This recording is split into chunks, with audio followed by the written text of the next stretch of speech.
Matthew 20. Parable of the vineyard workers.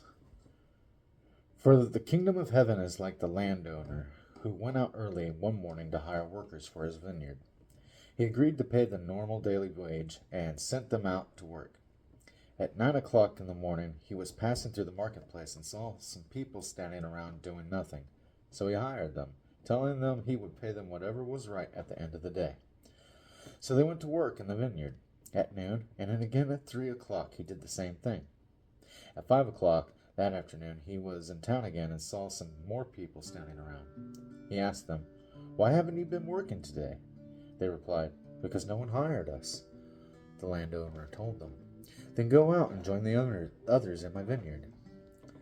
That evening he told the foreman to call the workers in and pay them, beginning with the last workers first. When those hired at 5 o'clock were paid, each received a full day's wage. When those hired first came to get their pay, they assumed they would receive more, but they too were paid a day's wage. When they received their pay, they protested to the owner. "Those people worked only 1 hour, and yet you've paid them just as much as you paid us who worked all day in the scorching heat." He answered one of them, "Friend, I haven't been unfair. Didn't you agree to work all day for the usual wage? Take your money and go. I wanted to pay this last worker the same as you. Is it against the law for me to do what I want with my money? Should you be jealous because I am kind to others?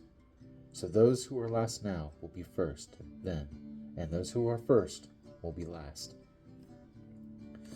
Jesus again predicts his death. As Jesus was going up to Jerusalem, he took the 12 disciples aside privately and told them what was going to happen to him.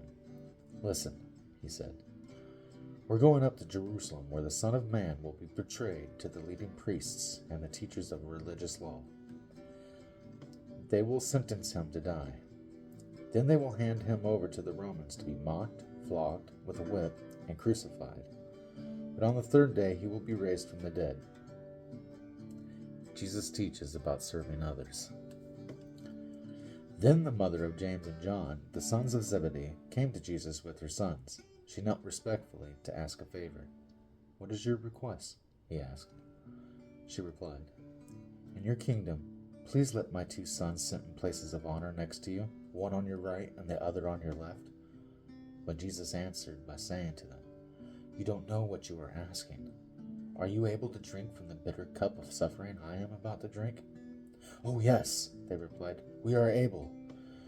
Jesus told them, "You will indeed drink from my bitter cup, but I have no right to say who will sit on my right or my left.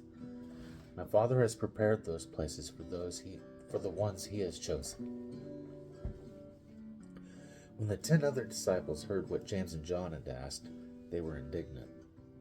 But Jesus called them together and said, "You know that the rulers in this world lord it over their people, and officials flaunt their authority over those under them. But among you it will be different. Whoever wants to be a leader among you must be your servant, and whoever wants to be first among you must become your slave. For even the Son of Man came not to be served, but to serve others, and to give his life as a ransom for many." Jesus heals 2 blind men. As Jesus and the disciples left the town of Jericho, a large crowd followed behind. 2 blind men were sitting beside the road. When they heard that Jesus was coming that way, they began shouting, "Lord, Son of David, have mercy on us." "Be quiet," the crowd yelled at them, but they only shouted louder, "Lord, Son of David, have mercy on us." When Jesus heard them, he stopped and called, "What do you want me to do for you?" "Lord," they said, "we want to see." Jesus felt sorry for them and touched their eyes. Instantly they could see. Then they followed him.